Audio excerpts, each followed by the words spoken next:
फिरोजाबाद में आज पूर्व मुख्यमंत्री अखिलेश यादव ने भाजपा सरकार पर जमकर निशाना साधा। उन्होंने कहा कि अंबेडकर जी ने हम लोगों की रक्षा करने के लिए संविधान दिया है और भाजपा के लोग अपमानित करने का काम करते हैं। इसके लिए सिर्फ एक नेता को नहीं बल्कि पूरी भाजपा को माफी मांगनी चाहिए। पूर्व मुख्यमंत्री ने कहा कि हम जनता के बीच जाकर भाजपा को विधानसभा अध्यक्ष सुरेश यादव जी कृपया मंच पर आ जाए। की ओर भी आएंगे, हमारे आदरणीय विधायक जी को लेकर आए हैं और मैं उनके पावन चरणों में निवेदन करूंगा आदरणीय अखिलेश जी के इकट्ठे के लिए वो व्यासपीठ की ओर आएंगे तो हम मंच के माध्यम से इस मंच के माध्यम से आपका स्वागत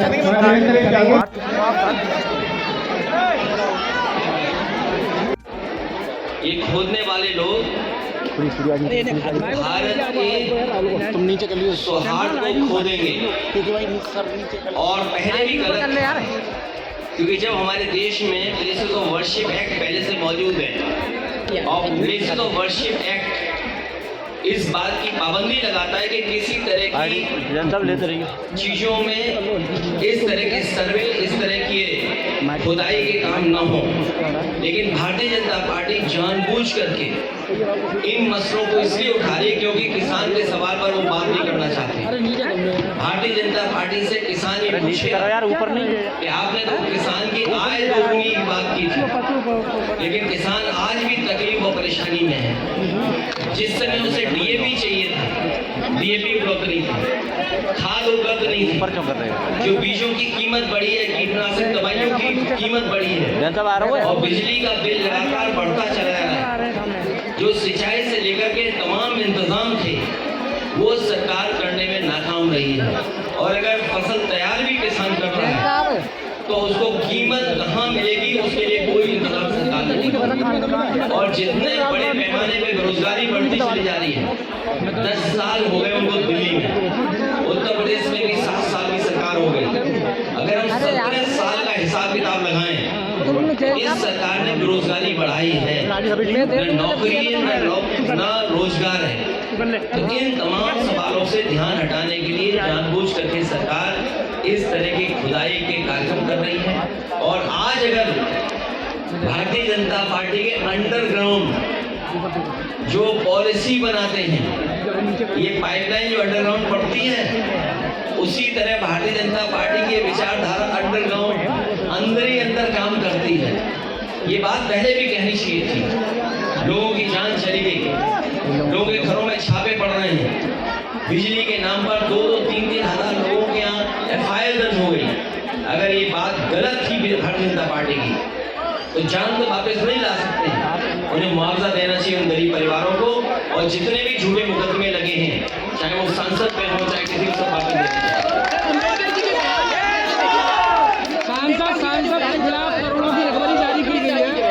देखिए, बाबा साहब भीमराव अम्बेडकर जी ने हमें संविधान दिया है और लोकतंत्र में ये हमारे लिए रक्षा कवच का काम करता है। संविधान हमारे लिए, आपके लिए ये संविधान रक्षा करता है, हमें आपको सम्मान दिलाता है। और जानबूझ करके भारतीय जनता पार्टी अपमानित करना चाहती है। ये तमाम वो लोग हैं जिन्होंने कभी सम्मान नहीं किया संविधान का, लोकतंत्र का और बाबा साहब भीमराव अम्बेडकर। जो बीजेपी के लोग, केवल एक नहीं, बीजेपी के सभी लोगों को माफी मांगनी चाहिए। अब समाजवादी पार्टी आखिर कहां तक जाएगी? समाजवादी पार्टी जनता के बीच जाएगी, इन किसान भाइयों से, नौजवानों से अपील करेगी, माता बहनों से कि भारतीय जनता पार्टी लोगों को हराओ। राहुल गांधी की FIR पे क्या कहें? राहुल गांधी की FIR पे क्या? राहुल गांधी जी को नोटिस, राहुल गांधी की FIR पे देखिए, भारतीय जनता पार्टी जानबूझ करके ऐसी बहस छेड़ना चाहती है देश में जिससे उसे लाभ मिले। वो लोकसभा परिसर की घटना है। कई बार लोकसभा परिसर में ऐसी घटनाएं हुई हैं जिसमें FIR दर्ज नहीं हुई। आपको याद होगा, लोकसभा में देश के बहुत बड़े नेता भारतीय जनता पार्टी के अडवाणी जी, वो 1 करोड़ रुपए लेकर के आए थे और उन्होंने टेबल पर रख दिया था लोकसभा में। क्या उस समय FIR दर्ज हुई थी किसी में? एक JPC बन गई थी, वो JPC समिति के माध्यम से उस पर चर्चा कर करके जो कार्रवाई करनी थी वो विधान लोकसभा के अंदर हुई। लेकिन ये जानबूझ करके भारतीय जनता पार्टी लोगों को डराना चाहती है। एफआईआर से, झूठे मुकदमों से कोई डरने वाला नहीं है। सर भैया समाजवादी पार्टी के 12 मंत्री ने उन्होंने कहा बीजेपी आतंकवादी है, भारतीय जनता पार्टी आतंकवादी संगठन है सर। हो सकता है उन्होंने ज्यादा कह दिया हो, उन्हें ये लगा हो जो नफरत फैलाने वाला दल है। आप नफरत फैलाने वाले दल को क्या कहेंगे? जो दल ये जानता हो कि इस घटना के बाद लोगों की जान चली जाएगी, उस दल को आप क्या कहेंगे? केवल एक जगह नहीं, कई उदाहरण मैं दे सकता हूँ जहाँ पर भारतीय जनता पार्टी ने इसी तरह नफरत फैलाने का काम किया है। भैया संभल में मंदिर जगह जगह निकल रहे हैं और शहर है, यहाँ अगर खोद दो तो न जाने क्या मिले। कई ऐसे भाजपा के नेता हैं, उनके घर खुद जाए तो न जाने क्या मिलेगा उसके अंदर। भाजपा के नेताओं के भी घर खुद जाए तो न जाने क्या मिलेगा उसके अंदर। हमारा आपका घर खुद जाए, पता नहीं क्या मिलेगा। ये धरती कब से है? मान लो हम भगवान श्री कृष्ण को याद कर रहे हैं तो 5000 साल हुए भी, 5000 साल ही हुए क्या स्वामी जी? कितने साल हो गए? 5000 साल की तो हम इतिहास जानते हैं। ये धरती 1 लाख साल से है और मनुष्य कब से आ रहे हैं, कब से जा रहे हैं। तो कहीं खोद दो कि क्या ना मिल जाए वहां पर। सर संभल सांसद जी पे बिजली चोरी का और कोई मुकदमे तरफ लगा अरे पत्रकार साथी, जालौन में एक पत्रकार ने भारतीय जनता पार्टी के खिलाफ न्यूज निकाल दी, उसके कपड़े उतार दिए थे, उसे नंगा कर दिया था। ये देखिए, ये सब सोशल मीडिया का जमाना है। अब आगे की रणनीति क्या भैया? आगे ऐसा नहीं जो चीजों को न जानता हो, इन चीजों को कैसे फेस करेंगे? नौजवान जानते हैं। इसलिए हम समाजवादियों की या जो भी सरकार में है उसके सामने चुनौतियां पड़ी हैं कि इन नौजवानों का भाग्य कैसे बेहतर हो। एक मेरा क्वेश्चन है, अभी आपने एक मंच से बात की थी, भगवान श्री कृष्ण ने गुजरात में प्राण त्यागे थे और कल ये गुजरात से शुरू हुआ। क्या आप ये मान रहे हैं कि ये मोदी जी मोदी जी की तरफ है? अमित शाह जो इतिहास है, जो पौराणिक कथाएं हैं या जो सच्चाई, उसको हम और आप टाल नहीं सकते। भगवान श्री कृष्ण का ये कार्यक्रम है और मैं चाहता हूँ कि आप लोग भी इसे रिसर्च करो, जानकारी दो, हासिल करो कि क्या सच्चाई है उसमें। क्योंकि जब भगवान श्री कृष्ण ने जिस समय प्राण छोड़े, उसी समय से मान्यता है कि कलयुग शुरू हो गया।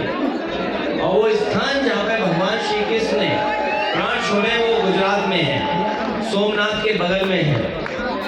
और जिस पेड़ पर भगवान श्री कृष्ण बैठे थे, अगर मैं आपसे पूछूं कौन सा पेड़ था तो बता सकते हो क्या?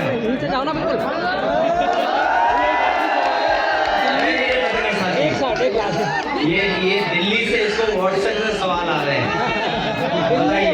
दिल्ली के पूर्व मुख्यमंत्री अरविंद केजरीवाल आगे की रणनीति क्या हुई है? 27 का प्लान क्या है? उपराज्यपाल पी के सक्सेना जी ने ईडी को मंजूरी दे दी, इसमें आपकी क्या है? देखिए, ये चुनाव आ गया है, इसलिए ईडी भी आ गई। चुनाव आते ईडी, इनकम टैक्स आ जाती, चुनाव आते सीबीआई आ जाती।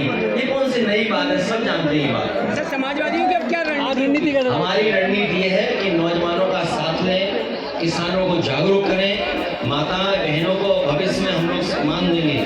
चाहे हमें किसी रूप में सरकारी योजनाओं से उनकी सुरक्षा, उनके स्वास्थ्य और उनके सम्मान के लिए कोई योजना बनानी पड़ेगी तो हम लोग बनाएंगे। पूर्व में भी हम लोगों ने अच्छी योजनाएं बनाई थी जो आज भी जनता को दिखाई दे रही हैं। चाहे वो एम्बुलेंस हो, चाहे पुलिस को गाड़ी हो, चाहे वो लैपटॉप हो और चाहे बड़ी बड़ी सड़कें बनाई हो, चाहे बिजली का इंतजाम किया और नहरों का पानी फ्री किया हो, सब याद है। अंतिम सवाल, अंग्रेजों से लड़े थे भगत सिंह चंद्रशेखर, अंग्रेजों से लड़े थे भगत सिंह चंद्रशेखर, लोहिया जी लड़े इंदिरा जी के इमरजेंसी से। अब इस वक्त पे आप लोग कैसे देखेंगे? लोहिया जी लड़े थे इमरजेंसी में, अंग्रेजों के जमाने में चंद्रशेखर और भगत सिंह जी हुए। अब इस जमाने में आप इस लड़ाई को कैसे? नहीं, ये लड़ाई लगातार चलती रहेगी क्योंकि भारतीय जनता पार्टी ने बहुत बड़े पैमाने पे नुकसान किया है। ये बातें तो बड़ी बड़ी करते हैं। कल भी अगर हमने आपने सुना होगा कुवैत का भाषण, प्रधानमंत्री जी का कुवैत का भाषण सुना होगा कि न जाने कितनी बड़ी चीजें बता रहे हैं, लेकिन जमीन पर कहाँ है? कुछ नहीं है। जमीन पर क्या है? अगर दो लोग सक्सेसफुल हो जाएं तो वो देश के लिए कितना फ्रूटफुल साबित होंगे। हमें बड़े पैमाने पे नौजवानों को नौकरी रोजगार देना है, हमें वो इंतजाम करने हैं जिससे बड़े पैमाने पे नौजवानों का रोजगार मिले, नौकरी मिले, वो फैसले हम लोगों को लेने हैं। सर संसद में इस तरह बहसबाजी हो रही है, धक्का मुक्की हो रही है सर, मर्यादा को लेकर क्या कहेंगे? मर्यादा भंग नहीं हो रही है।